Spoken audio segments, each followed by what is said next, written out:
תודה שחזרתם אלינו. עכשיו נאמר שבת שלום לשי גל בתל אביב. שבת שלום דני. שי, אתה עובד בשבועות האחרונים על פרויקט מיוחד על הקשר היוצא דופן בין נוצרים אוונגליסטים אמריקנים לחברי כנסת בישראל. נכון דני, בשנים האחרונות מסתובבים בארץ אנשי הכנסייה האוונגליסטית, נוצרים, ציונים, תומכי ישראל. יש להם קשרים אדוקים לפוליטיקאים ישראלים, והם תורמים סכומי עתק לארגונים שונים כאן בארץ. אז השאלות הן למי הם תורמים ולמה? אז אני אענה לך על הלמה. כי חוץ מהרצון לעזור לישראל, יש להם גם תוכניות עתידיות. הם למשל מאמינים שיום אחד צריך להיבנות על הר הבית בית המקדש השלישי. ומזה אפשר גם ללמוד על הלמי.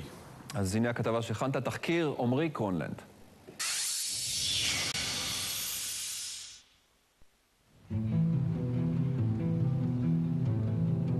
בעוד שבועיים יטוס נתניהו לנאום בפני הקונגרס בוושינגטון. ספק אם היה בשנים האחרונות אירוע פומבי שהציס את מערכת היחסים שלנו עם ארצות הברית כמו הנאום הזה. We have a practice of not meeting with leaders right before their elections. הרבה גורמים מתחו ביקורת על ההחלטה של נתניהו, אבל מנהיגיה של קבוצה אחת נתנו לו גב מוחלט. I think it would be a big mistake for anyone to skip that, because we believe the Bible, and the Bible does say those who bless Israel will be blessed, those who curse Israel will be cursed. הנוצרים הציונים, חברי הלובי האוונגליסטי, דוחפים את נתניהו לנאום. הנה אחד המנהיגים שלהם, מטיף בשם ג'ון הייגי, שנחשב מקורב לנתניהו. If America turns its back on Israel, God will turn its back on America. Therefore, we should be very concerned with what's happening in the White House as we respond to Prime Minister Netanyahu. האנשים האלה מחברים בין פוליטיקה על הקרקע, בין המציאות לבין איך שהם רואים את חזון אחרית הימים. They really believe it. איך אוונגליסט מסתכלים על נתניהו? יש משיח בן דוד ויש נתניהו. הסיפור הזה עוסק בברית הזאת, בין ישראל לבין האוונגליסטים, אלה שראש הממשלה כינה לו פעם החברים הכי טובים שלנו. אם אתם אוהבים את זה או לא אוהבים את זה, אנחנו איתכם. אנחנו נהיה חברים שלכם, אם אתה רוצה אותנו או לא, אנחנו איתכם. הקשר הזה מתפתל בין הכנסת להר הבית, בין יהודה ושומרון לבית הלבן. אין ספק שתמיכתם בישראל איתנה מאי פעם, אבל לכל דבר יש מחיר, ולא בטוח שכולנו מבינים מהו. Good evening everybody. Shalom. Are you happy to be here? בחג סוכות האחרון נערך בירושלים הכנס השנתי של השגרירות הנוצרית בישראל, גוף המאגד מיליונים רבים של נוצרים אוונגליסטים מרחבי העולם.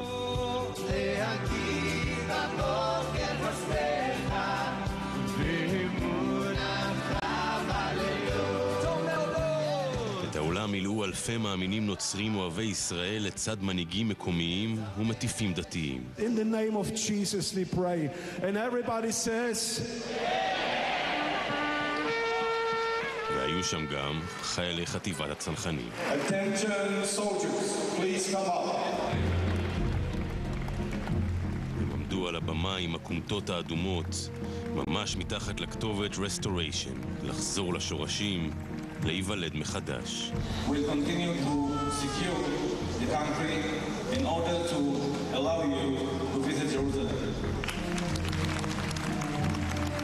בכנס שנערך במשך 4 ימים התקיימו אירועים שונים בהם השתתפו גם חברי כנסת ישראלים. היו שם דוד רותם, צחי הנגבי, איילת שקד וגילה גמליאל. והנה שר התיירות לנדאו בתמונה מכנס קודם, ראש הממשלה שלח ברכה מצולמת. Israel has no better friends around the world. You give us support at all times, and especially in times of distress. ואורח הכבוד היה נשיא המדינה. In the name of Jerusalem and the state of Israel, God bless all of you. ביום אחר של אותו הכנס כבר נאמרו דברים אחרים.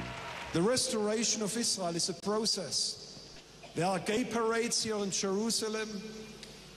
There's abortion here in this land. It's a nation which still needs to be saved.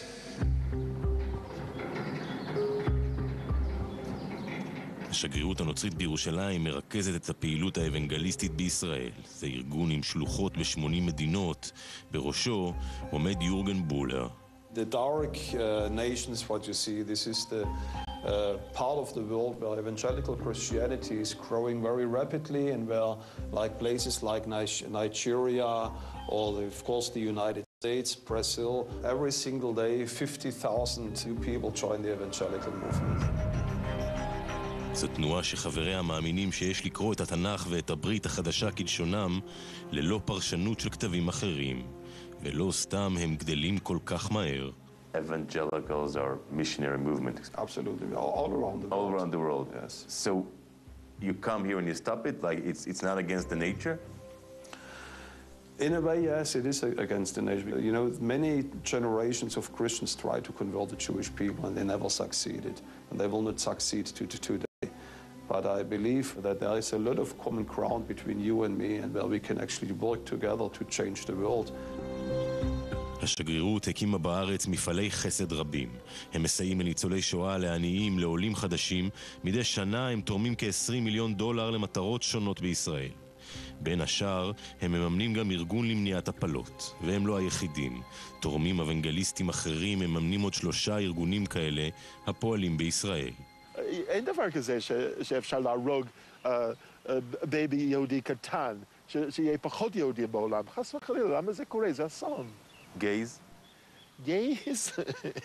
זה משהו שגם כן, זה קצת קשה בשביל אוונגלים, כי אנחנו מכירים את האנשים עליזים, ונחמדים, האנשים הכי נחמדים שיכול להיות בעולם, גם הבנים וגם הבנות.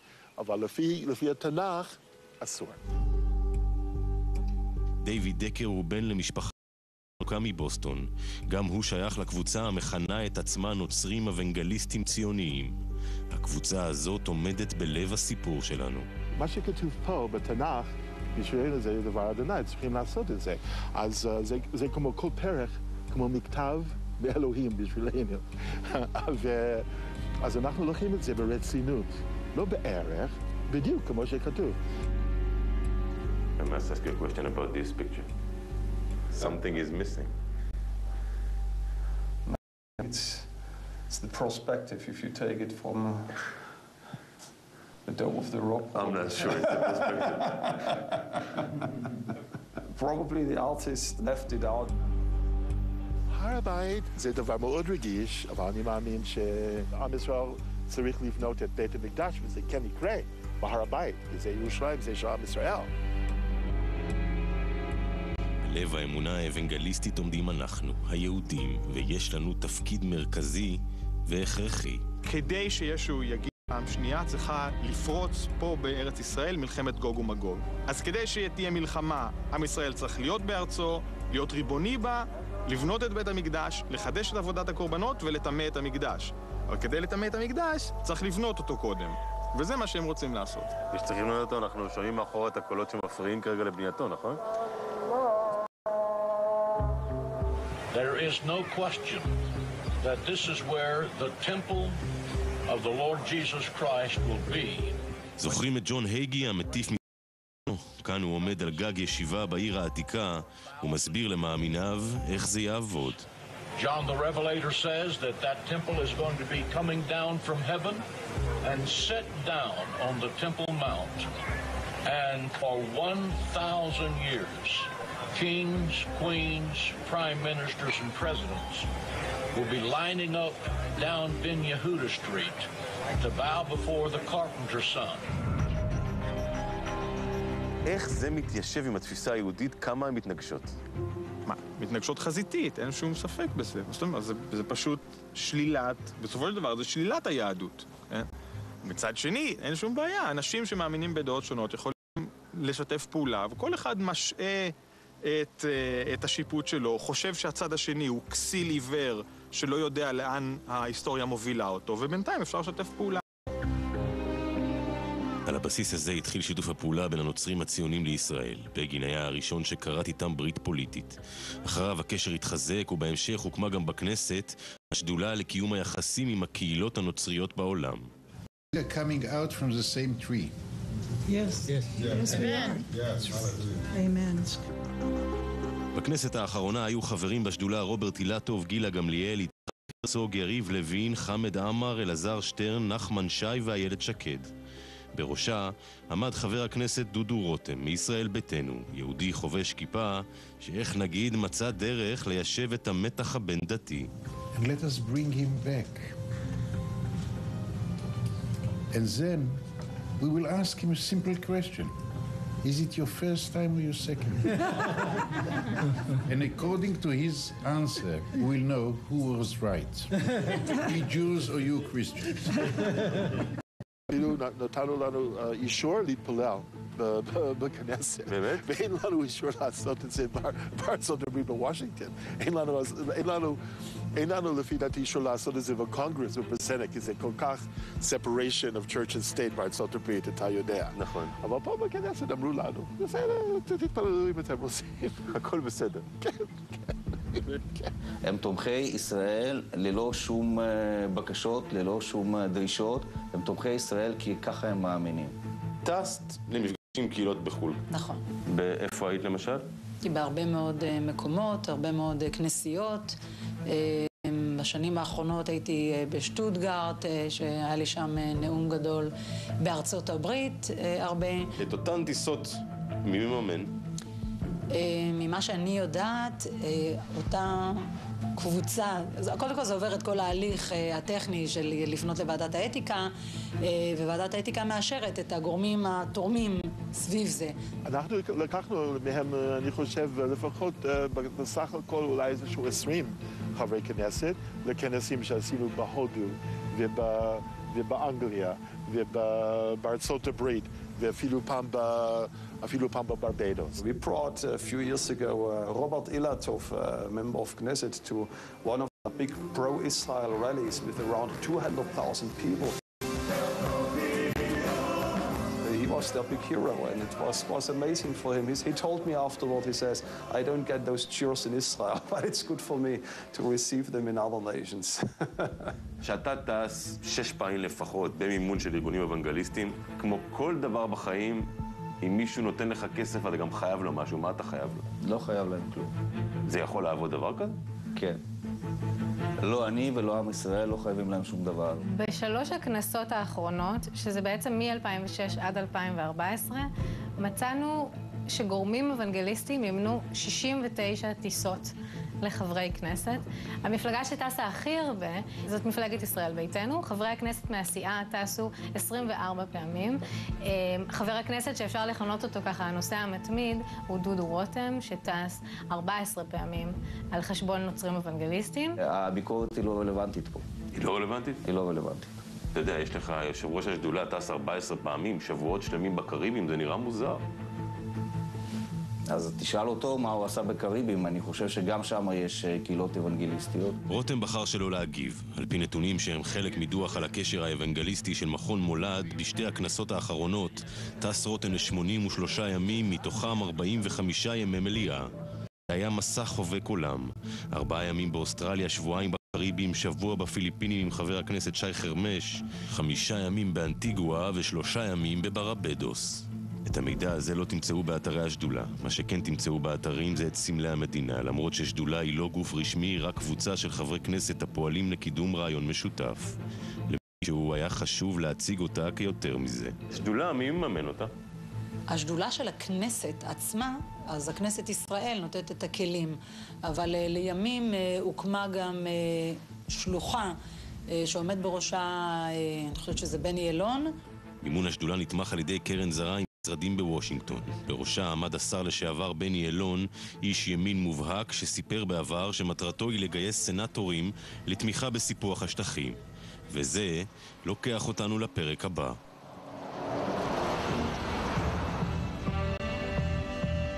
הם באים לפה והם רואים את חזון אחרית הימים. אני יכול לתאר לך אחת מהנוצריות האלה שמגיעה לפה עם שק מלח ומתחילה לזרוק לך מלח על הרצפה, כי מבחינתה זה התגשמות הנבואה. ההתנחלויות בעיני האוונגליסטים הציונים הם הנס השני. אחרי שעם ישראל חזר לארצו, הוא חזר גם ליהודה ושומרון, לארץ התנ"ך. יש לא מעט מפגשים עם נוצרים אוהבי ישראל שנותנים לי להרגיש שמאלני אל מול מה שהם מאמינים בו. מבחינתם 2 גדות לירדן זה must. למה אתה לא עושה את זה? למה אתה מתמהמה? בוא, יאללה, אנחנו נתמוך בך. אז כאילו אם אתה שם אותם בפוליטיקה הישראלית, איפה הם ממוקמים? מימין לבנט? בנט זה לא ימין, בנט זה מרכז. זה תנועות שעוד לא הקימו, אני חושב, במדינת ישראל. עד כדי כך? כן. אולי תנועות שהוציאו מחוץ לחוק במדינת ישראל.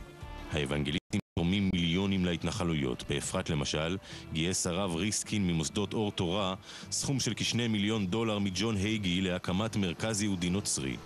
יש הרי רבנים, גם בציונות הדתית, שאמרו לא לגעת בכסף הזה. נכון. ראשי יישובים ביהודה ושומרון, איזה יגידו לא? אני חושב שהרוב המוחלט יגיד כן, חלקם אולי ילחשו את הכן, חלקם אולי יעצמו עיניים, אבל הכסף יש כוח. אז חזרנו לשילוש הקדוש, דת, כסף ופוליטיקה, והכוח הפוליטי הוא נמצא מעבר לים. Hebron is where King David was first crowned king, and this was, what, 1,600 years or so before Muhammad ever lived on earth? If one day Israel will decide to give it back, it would be a major mistake. חבר הקונגרס לואי גפהארט נחשב לתומך נלהב של ישראל. הוא נוצרי ציוני שנפגש כמה פעמים עם נתניהו, ויש לו גם עצות עבורנו. The children of Israel need to be having times of prayer and fasting, asking for God's blessing, and if they ask, it will be granted. שחלק מההנהגה הישראלית מקיימת יחסים מאוד הדוקים עם כמה מנהיגים האוונגליסטים.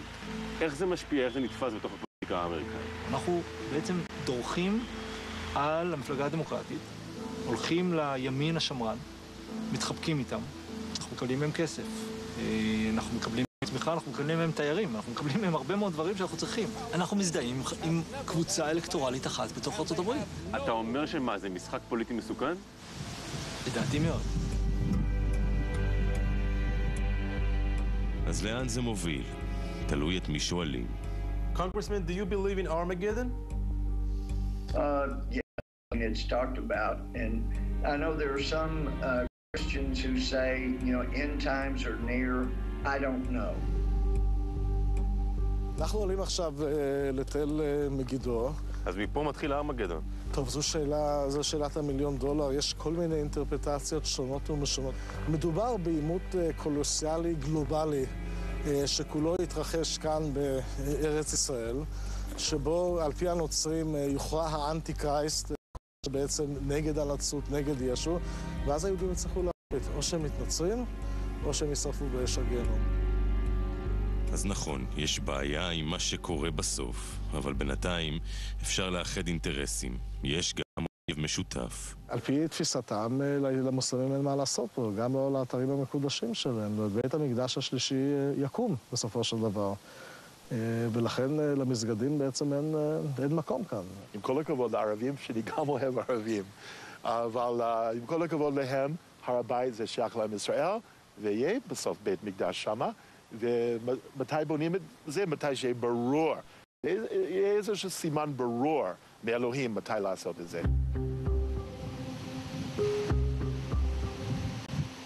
הרוח נשבה השבוע על פסגת מגידו, הכתה בצמרות הדקלים. אבל חוץ מזה דבר לא קרה. בין וושינגטון לירושלים, לעומת זאת, נשבה רוח אחרת, רעה ומטרידה. האם אנחנו באמת מבינים את הכוחות שפועלים מאחורי הקלעים? מה מניע את הכל? חברות, מחויבות, אינטרסים או ציווי אלוהי? ומה קודם למה? כן, ואלו התגובות. דודו רותם הוא סירב להעביר תגובה. מדובר הכנסת נמסר שהשימוש בסמל המדינה באתר הרשמי ובפייסבוק של השדולה לקידום היחסים עם הקהילות הנוצריות בעולם מהווה הפרה של תקנון הכנסת. בעקבות הפנייה שלנו כבר פנו הגורמים הרלוונטיים לראשי השדולה וביקשו שסמל המדינה יוסר מהאתר. אין כללים שמסדירים שיתוף פעולה בין שדולה לארגונים בישראל ומחוצה לה, ובהיעדר כללים כל שיתוף פעולה נבחן. לא ניתן לומר שעצם שיתוף הפעולה עם ארגון בינלאומי הוא פסול. כמובן, יש לבחון כל דבר לגופו.